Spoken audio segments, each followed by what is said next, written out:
Hey, this is a demo of the storage UI redesign effort that has just started. And we are already here on the storage page. And you can see the little panels are gone, and there's only one big panel that's called storage. It has a big menu here, has a lot of rows, and all the rows have actions here on the side. And this now should more or less represent everything that's going on in storage and allow you to do almost everything that you already could do all in one place. It's a bit harder to understand, I think, but hopefully we can make the layout more easily parsable visually.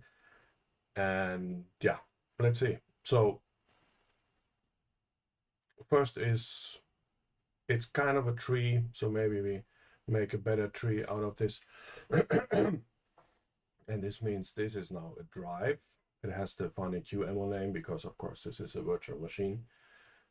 And it's SDA, and then the next row is under it, and it represents the content of this drive. So it's kind of the same thing, but it's here twice because that's how we used to do things earlier.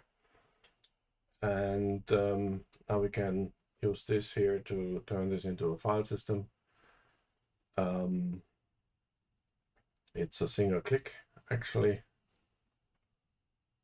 And now this says it's a XFS file system. And now we can mount it here, for example.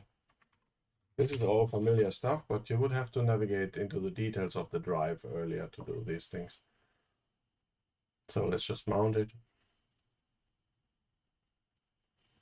So now you can see, now the location for this row is the mount point, and the size is more interesting. It tells you how much is used.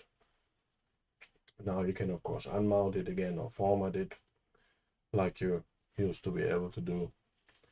The drive itself, you can create a partition table on it, something you cannot do on the full block device.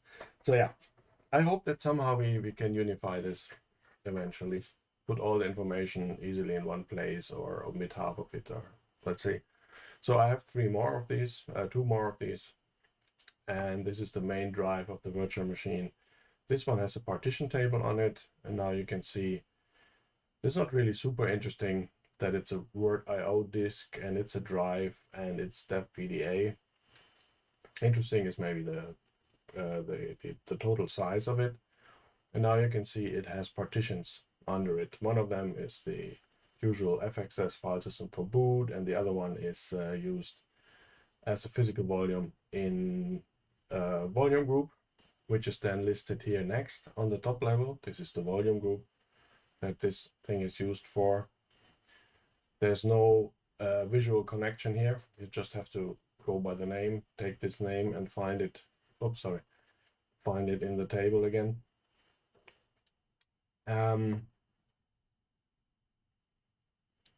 Yeah, this volume group then has one file system on it, which is the root file system.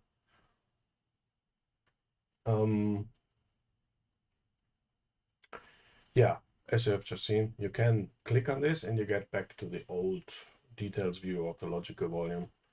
So now you can see what's going on here. You can expand this, you get the old, all these things back. And this is pretty much the same that you have in the overview. Oh, let's see, I'm not sure if there's a deactivation thing there. Oh yeah, it's all here. Yeah, and then here's one row with the NFS mount. That's my home, my usual home thing that I use for developing inside the virtual machine.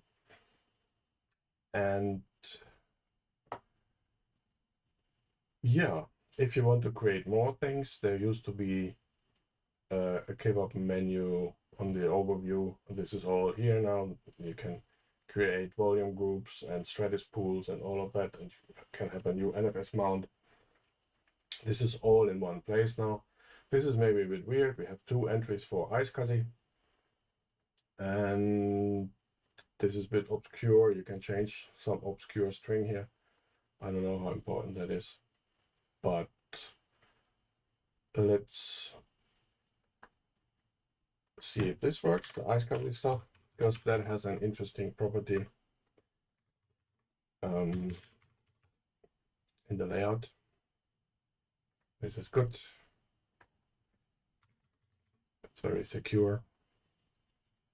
So now, oh, this visual thing should apply to everything. This is now the new iSCSI portal or session or whatever you want to call it. And you can disconnect it from here.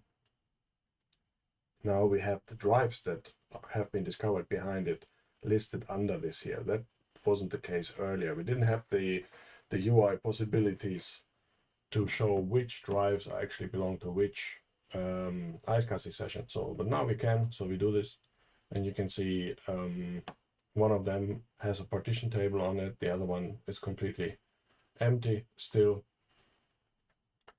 And yeah, so maybe that's already some improvement. And what else can we do? Let's just create a LVM volume. The dialogues are all still the same. And now you see these things. I've selected them from the dialog, and now you can see them change here to be members of the new volume group, which has appeared here.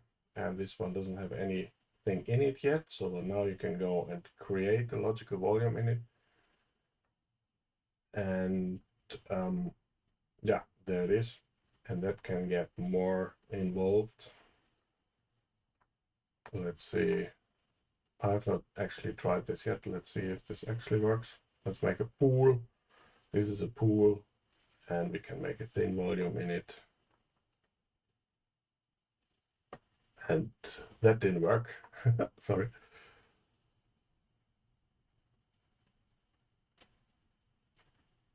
Oh no. Let's see. What can we do? I have to go to the terminal and, I guess, delete that.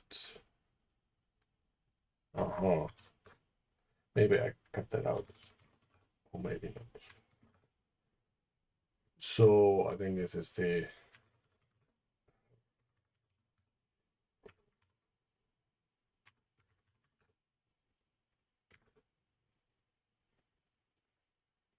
so let's see. Yeah. Okay. So that means thin volumes somehow don't work yet in this overview, but of course they will. And then there would be one level deeper than the pool. And you can see this list already gets pretty long. So it would be nice to be able to sort this and filter it and do all of these things, which I'm pretty sure we will do.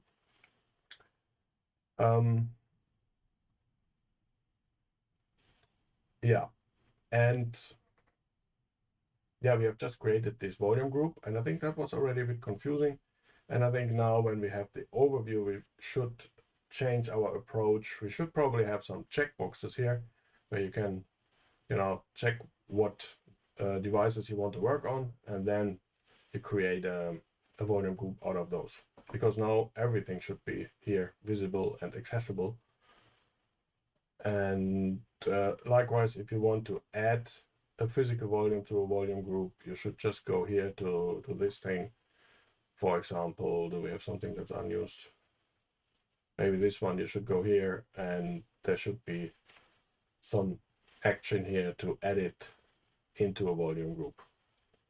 And these things should be able to go here and remove them from the volume group again here, directly working on the physical volume that you want to work on, and don't have to go here, find it here, and work on them here. Yeah, I think I should stop at this point. And yeah, let's see how this works out, where we go with this. Thanks a lot.